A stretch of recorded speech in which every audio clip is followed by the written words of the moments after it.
Hey, what's up? Today is day 28 of All In for 90. You are listening to the All In Network podcast. My name is Dan McCabe. Today is a week in review, a week of ups and downs, a week of confusion on my part. And for all that, I'm going to dive right into it right here in this episode. So let's go.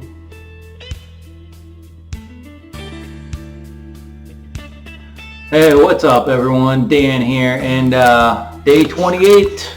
So, day 28 would be the end of week 4 of All In for 90. Every 7th day is a week in review, a week where I simply reflect on how did the week go, did I hit my goals, what goals did I not hit, and what goals do I have for the next week.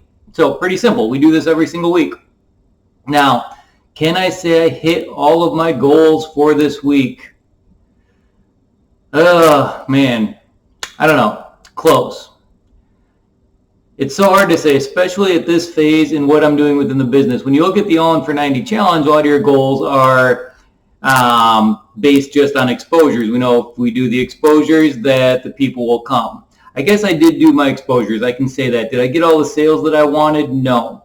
But I also did some much higher level exposures, and that's kind of what I've been working on since the very beginning of this thing, is not just going out there and talking to anybody and everybody, but going out there and going after people that have more influence. And I know that by me being able to get them, if I can get them and convince them to do this business with me, to partner with me, that it's not just me getting them, it's me getting them plus 10, 50, 100 additional people. So I'm certainly taking this thing from a slightly different approach. It's kind of like an All In for 90 combined with our shark hunting course or something like that. Did I do my fitness goal? Absolutely. In fact, I've started, it's funny, I'm in Minnesota and it's starting to warm up here, but I've really just dialed in and over the last few weeks and really set up my home gym that much more. And you would think it's getting nicer out and I would want to go outside and exercise outside more. And last night I had a new TV installed in front of the treadmill. I was sick of trying to watch the little ones. I do a lot of I watch a lot of trainings. I have so many webinars and things like that I want to watch. I use that treadmill time for that, and I just couldn't see it on the smaller little iPad monitor that I had there.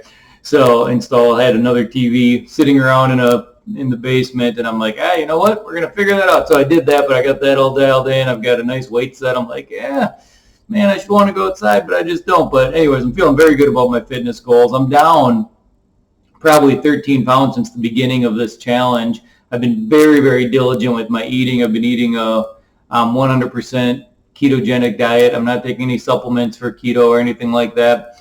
Not that I necessarily have anything against them. I just believe that if you're going to do keto, it can be done naturally, and that's kind of the way I've always gone with it.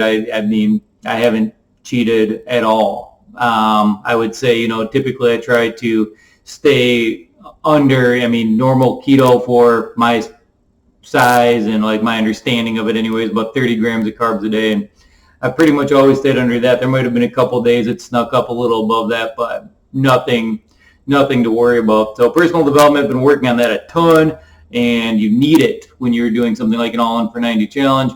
And sales have been okay. They've been slower than I would like, but I'm always going to want more. But I'm happy with a lot of the partnerships that I'm working on. And when you're working on bigger partnerships, they sometimes take a little bit of time. They take a little more creativity, and they aren't necessarily the real fast, the one call close, the one appointment close. So at best, usually there are 2 appointment close, if not 2, 3, or 4. And I've been spending a lot of time nurturing some of those relationships as well. So aside from that, checking in with you guys every single day, I'm here. So this week, as far as a week in review goes, I've had some really up and down weeks over the last 4 weeks. And I touched on it in yesterday's podcast a little bit too. But I've had some uncertainty in my life, in my business, because of things that are outside of my control. As I talked about yesterday, I believe that everything is choices that we make. We are in the situations that we are in because of choices that we make. So I feel like I am hanging around by choice in a situation that is leaving parts of my business outside of my control, and that really bothers me.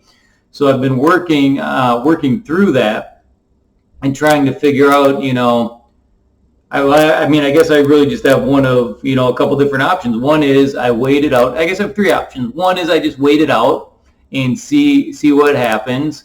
And will it happen the way that I've been told it will happen? I'd like to just trust that it is, but until everything in the entire dust settles, I don't necessarily. So I would just like it to be there. My other option is, do I dig deeper and push the situation harder? I've started pushing a little bit harder lately, but do I dive a little deeper? I mean, there is a train of thought that goes along with, the squeaky, being the squeaky mouse or whatever. I can't remember the saying right now, but, but just being loud and pushing it forward a little bit and causing it to come to an end. But I could see that going one of two ways. I could see that going as, it just gets it done and it finalizes it and I can move forward, or it just kills it. And I'm not sure if I want it to just be killed yet. So the third option is just kill it. Just kill it. Just walk away from that particular piece of the business and focus on the other ones that are going well. And that's, becoming more and more of a option here as I move forward. And, you guys are going to face those decisions, especially the network marketers. For the most part, the people that listen to this podcast are network marketers. And you'll face those decisions sometime on what, are you in the right situation? Are you on the right team? Are you in the right company? Do you need to cut off something that is hard to cut off? Are you worried about losing the community that you're involved in? Are you worried about losing the friends that you made? I've always kind of defaulted, actually, not always. There was a point where I know I've hung on to things way too long because of relationships. But then, what I've kind of always said to people, and, something I realized for myself a while back was sometimes you just need to do what's best for you, your mental health, your family, your future, and you can let some of that other stuff go. You remember how you got a lot of those relationships in the first place. And several of those relationships I was worried about, they were network marketing relationships anyways. As soon as I said, hey, you know what, I'm going to go do this other thing or whatever, friendships dissipated really, really fast, a lot faster than I thought they would. And I guess that's just kind of the way those things go sometimes. And, not calling out or saying anyone in particular, but it was like, I'd go to events and I'd have 100 people I would hang out with, in certain situations. And then as soon as I've said, I'm going to go do something else, like that all just disappeared. And maybe that's just natural. Maybe that's, maybe it was just friendships or acquaintances of convenience through the industry or through that particular company. There's still people I care about there and friendships I want to maintain and try to maintain. But at the same time, it's amazing what can happen when you leave a team. And you got to be prepared for that. But at the same time, is that worth, is that short amount of pain, that ripping off that Band-Aid right then and there, is it worth it for the greater good, for the rest of your life, if what you're doing is a step that's more positive towards everything else in your life? So anyways, all right, I got to run here. I appreciate you guys, though. Appreciate you for continuing to listen in every single day. Hit me up in the DMs on LinkedIn. And if you want to communicate with me, that's the best way to get a hold of me. That's the only platform that I am the only person that checks within my business right now. So that's the best place to get a hold of me. Otherwise, go check out the allinnetworker.com website and take advantage of some of the free trainings there and all the stuff we got in the tools. So, all right, appreciate you guys as always. And until next time, I'll talk to you later. Thanks a lot. Bye-bye.